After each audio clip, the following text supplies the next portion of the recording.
युवकर गला काटी गतकाली विलंबित रात्रि हत्या। एहिभଳି अभावनीय घटना घटी जगतपुर थाना प्रधानपड़ा ग्राम में। मृतक हेले तापस प्रधान।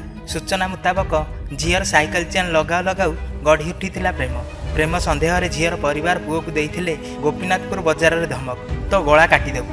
यही विषय रे ग्राम में बसी समाधान मध्य हो जाइथिला। गोपीनाथपुर प्रधानपड़ा तापस प्रधान सबुदिन परी आज शोई जाइथिले ग्राम युवकों सहित ग्राम देवती ठाकुर घरे। विलंबित राति समस्ते शोई पड़ा पर झीर परिवार लोके तापसर गला काटी हत्या करछंती बोली तापसर घर लोक अभियोग करछंती। जगतपुर पुलिस घटनास्थल में पहुंची 3 जन को थाना अटक रखी अधिक तदंत चलाई।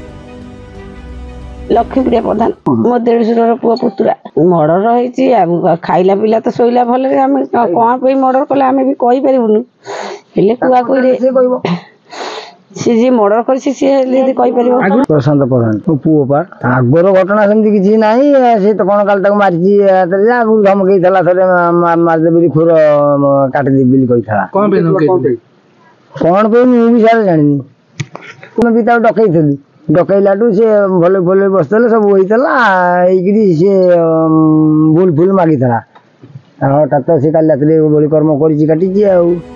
कटक जिलार महेश्वर बेहरा रिपोर्ट सत्यम टीवी।